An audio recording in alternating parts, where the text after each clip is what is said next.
We are going to be having a visit with one of our good friends, Beverly Feld Jones, pretty soon, because she's going to be sharing with us a book that she wrote about the one command, the law of attraction, and how all of this teaching works in with some of the Christian beliefs. Now, I want to talk about that for just a second as we're going to be talking about, let me actually just come back to this picture for a moment. Right now, as we're going to be uncovering our beliefs, as you have your set of beliefs that you have as an adult that you've come to know and understand. And maybe you have some different ideas about God and religion and spirituality than you had when you were a kid. Maybe you were a kid like me. You know, I grew up in the Bible Belt here in, right in the belt buckle of the Bible Belt. And I got some scars to prove it, so it kind of caught me sometime. And we weren't a real religious family. We were, spiritual. We liked church and community. And frankly, I think my mom kind of saw church as a way to get us kids out of the house on Sunday morning. When they were working, it was something for us to do. We had vacation Bible school. And in Texas, religion is the main way, church is the main way to socialize. And if you meet people from the South or you go to the South, it doesn't take long for them to find out and, to ask you, do you go to church? What church do you go to? Maybe they'll even ask you if you're saved. They have no compunction. I was actually on the phone with a distributor one time in Atlanta, and she said, well, while I got you on the phone, can I just ask you right quick, have you heard the good news? And I went, oh, yeah, I'm from Texas. I've heard that news. Thank you. But that is just so much in our culture, but it's not necessarily that way other places. So I just want you to know that I come from that background, but as an adult, I got to explore many religions and teachings and got to really explore a lot of different practices. And so as the older I've gotten, I've kind of realized that as I was this kid sitting in these different churches, and we moved so much, the church we went to was called the First Church down the street. It wasn't necessarily Baptist or Presbyterian or anything else. We went to the closest one and the one where we might have had friends. And I just have to say, too, that growing up in the South, they had this thing called hot dog suppers, and it used to be socially acceptable for people coming from the church, get in their car, ride into a neighborhood and see kids and go, hey, we're having a hot dog supper. Do you want to go? And the kid would hop in a car and go. And without asking their parents or anything else, and it was okay to go to church. When we had lost Sandy more than once, she would just disappear not knowing where she was, and turned out she was at a hot dog supper. Hey. Free hot dogs. I mean, it just was like, it's so much in our grain of our fabric. But as a kid, I remember sitting there and thinking, especially when I got to sit in the big church and there'd be all this hell and damnation or anger and judgment. Hey, where's that Jesus that loves us? Where's that guy that, when I'm singing Jesus loves me, this I know, where was that feeling? Because as a kid, I really had a spiritual bend, and there was just a way I kind of was in relationship with nature. It was peaceful. There was beauty. I just loved being out there, and I could just imagine laying back in the clover, looking up at the clouds, talking to God. And I really had the feeling that God talked back to me. And that's just how I lived, and it was not unacceptable. And then later I grew up, I got to have experiences with more of the spirit-filled type of churches that really believed in gifts of the Spirit. And, now we call it intuition, but they believed in hands-on healing and word of wisdom, word of knowledge. And there was a lot of activation of a lot of my spiritual gifts, and a lot of my healing abilities came in through that vein. But then I understood, too, that it was not what I got inside of the church. It was the space that I was occupying and the relationship that I wanted to be with who I perceived God to be at the time, okay? So we had this idea about this, but a lot of people, when we talk about God programs and religion, there's a lot of wounding there. And when we talk to people that are healers, I have met so many people that really felt abandoned by God. They might feel angry. Now, there's some people that don't believe in an intelligence called God, and I actually understand that. And there's this greater intelligence, and I think that for us to say God is actually too small a word, because our idea about God is too small, and it's greater. And so I just want to this is kind of up, and I need to address this, okay, before we move forward. Had a lady that called the One Command Center, who was a preacher from Tennessee. So I used to be a Bible teacher, so I knew exactly how to talk to her. And she's wanting to know what our religious beliefs are, and what is Asara a Christian? And she's not. Asara is more of a Sufi Buddhism type of practices, that type of thing. And that's no secret. And she was really wanting to know, and I was like, really, what does that have to do with anything? And she was talking. She says, this seems to be working, but I'm kind of freaked out. Am I commanding and ordering God around? I'm like, no, you're really not. This is a technique. And I said, in the Bible it talks about the mind of Christ. And she said, yes. And I said, and that's that greater intelligence. That's what we're talking about. That's separate from your ego. That's separate from that own voice. That has all the wisdom and knowledge. And I said, that's what that's referring to. We're not giving a code name for that. That is more of a way that you understand what this greater intelligence inside of you is. That part of you that is loving, accepting, generous, that is in mastery, that knows what all this is about and is able to see the bigger picture. Okay? And I said, but what keeps you from being in relationship with that is your ego. You think about the things that you should be doing and you ought to be doing, and maybe you're sinful, or maybe you didn't try hard enough, maybe you didn't have enough faith, and maybe that's why you didn't get what you needed or wanted.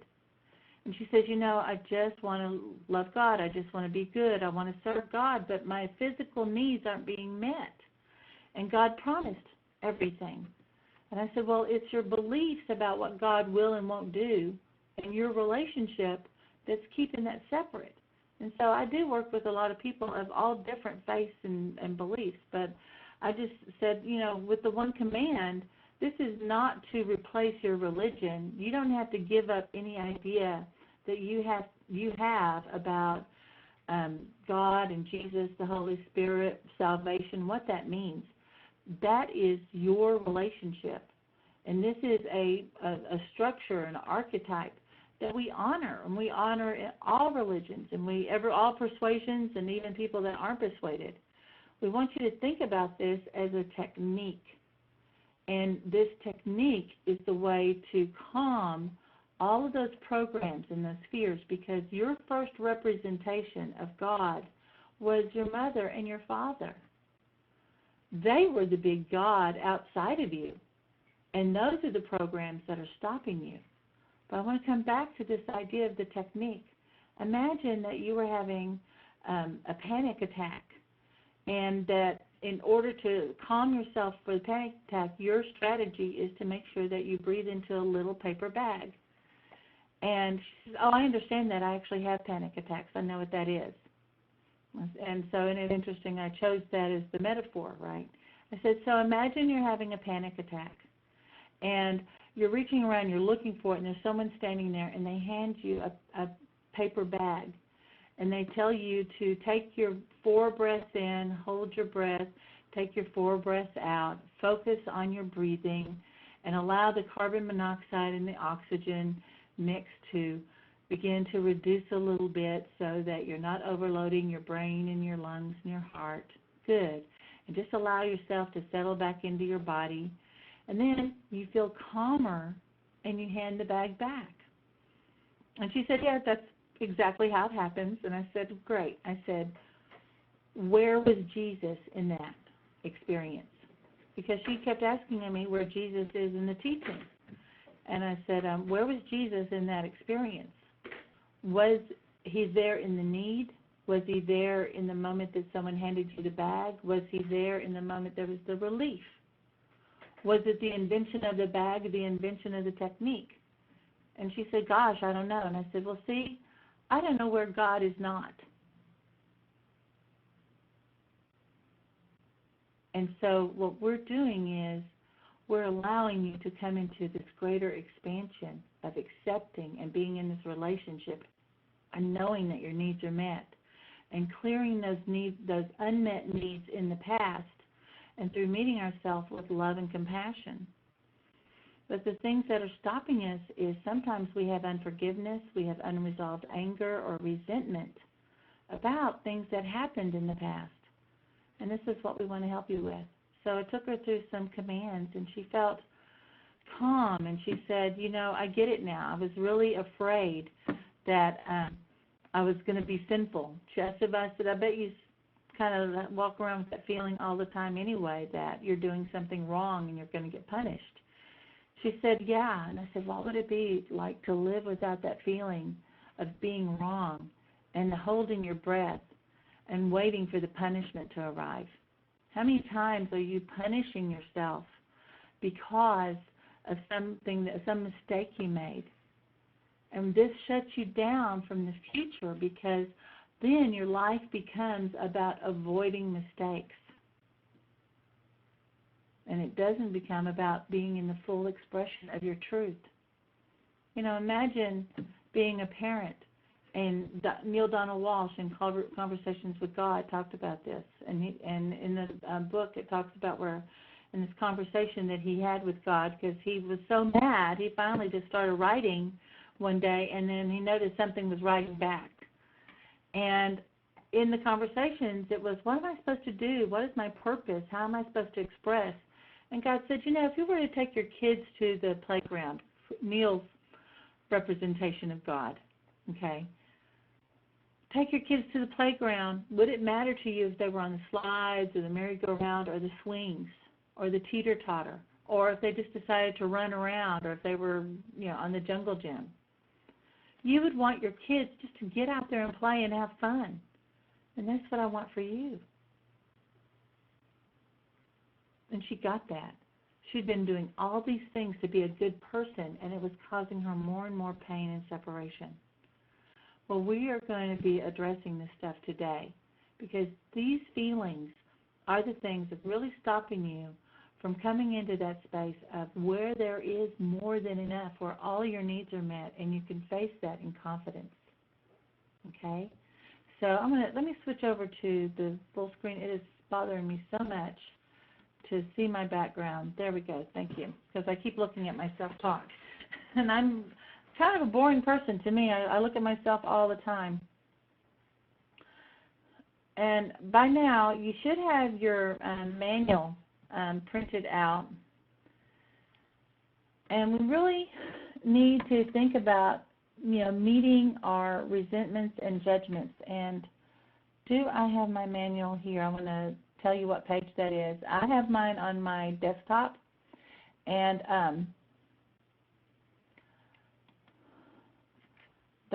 I didn't really want to go print out the 35 pages. And I'm going to zoom to my actual size so I can get to this. And we're actually going to go to page 15 of your manual if you have it handy. And like I said, I just pulled mine up on my desktop so I can take a look at it. And Asar's got a little writing about the Mystery School of Cash.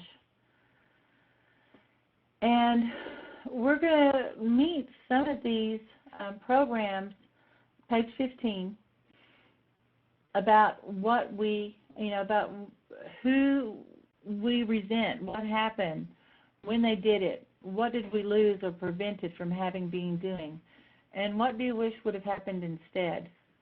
Now, this is best done with a partner because you get to tell the story, but, for the purposes of the webinar, we're going to do this exercise on our own. Okay. This is 11 a.m. now. Okay, thank you. All right, so we have about an hour and a half before lunch, right? Thank you. All right. So what this is to really think about this, and you're going to start noticing there's a pattern here, but we don't want you to do any clearing yet. And this is your chance to really think about who did you wrong, who took from you. And let me just give you an example, since it's you and I talking here. I was thinking about, I was actually going through a period where I was just going, man, I'm just ready to really clear and go to the next level with my money. I'm so sick of not having money. I'm ready to have money. And I've got to get the decks cleared here. And so I started asking myself, what resentments could be holding me up? And resentments are so tricky because it starts out first as a little feeling. And it could start out with something like, someone asked you to do something that you really didn't want to do, but you did it anyway, right? But then there wasn't, there wasn't any energy that came back to you, or maybe even worse, it turned out wrong. And then this sets you up for resentment and then blame. And so one situation that I realized that I had was, I realized I had put myself in a position that I was helping people without really any clear agreements. And I hadn't even thought about this person or anything else. It was someone who was in relationship with my daughter, that all through the relationship, in order to be supportive, trying to help my daughter, I actually wound up giving so much to this person, starting with giving them a job and then going and buying the tools for them so they could do the job. And then they needed a car for this, and I helped them to buy a car, and then that car didn't work. And so on this job that I had given him, and they lived on the same property I did. He was working for me at apartments. I was going out of town, and said, well, can we borrow the car? I said, yeah, I really go to the store. I don't want you out in it much. It was kind of a new car. And I said, but listen, you're going to be on call, but if there's anything like plumbing or a flood or anything like that, I want you to call this particular vendor, and they're going to take care of it. You're really not qualified. And besides that, we get to bill that back to the resident rather than it being your overtime. And he said, okay. So I go out of town, and first thing that happens, there's a flood. Someone's sink or washing machine, something overflows. They get the page, and it turns out they are visiting a friend. They've driven 30 miles out of town to go visit this friend, and they decide they need to hurry up and get back to the property where the flood was happening. It was pouring rain, and because he was hurrying, he wound up having an accident in my new car. And then in the new car, I had my $500 deductible. They didn't have the money to pay it. And then the passenger that was in the car wound up suing my insurance for $25,000 for the injuries that was involved. And then it canceled my insurance. So there's a little story, but when did it happen? 5 years ago. Who did it to you? Scott. Scott did it. What did they do? Scott wrecked my car, but more than that, Scott kept, it was always like every time I wanted to help him, it would cost me more and more. And so what did I lose or were prevented from having, being, and doing? Well, I lost my insurance. I lost the use of my car. I lost really some trust, and it caused some problems between my daughter and I because Scott and I got into a disagreement. So this kind of set up some things between my daughter and I, just saying, look, this is what's right. This is what I told you, and now I need you to, pay the money on the deductible. We made the deal that if you use the car and anything happens, you have to pay the deductible. You knew that. And so they didn't pay it. And then I never really thought about what do I wish would have happened instead. I wish, one, that I had never loaned them the car, but two, I wish that I had really set up clear agreements and clear boundaries up front. And that I had the ability to say no, that I hadn't tried to manage everything for everyone, and let, if someone wasn't able to do something, just say, sorry, when you're able to get your tools together, let's talk about a job, and let him be the adult. He was like 25 years old, so he wasn't a child. So I do wish I could have treated him like an adult that set clear boundaries, and I really wish it hadn't happened, okay? So that's kind of how that goes. So what we're going to do is I'm going to pause the meeting recording, and we are going to take 15 minutes. Right now it's just about right on the hour. It's 10:59, and we're going to take 15 minutes for you to write these out. Now what happens is this memory will do another one, and I'd actually like for you to come back to this exercise and write as many of these as you can. But the first time may take you a little longer, but let's see how many of these we get in. So you're going to have a piece of paper. You're going to answer these questions about who you resent. So I'm going to stop the recording now, and then I'm going to put on some music just so that you know that I'm still here, and then we'll be coming back. Thank you.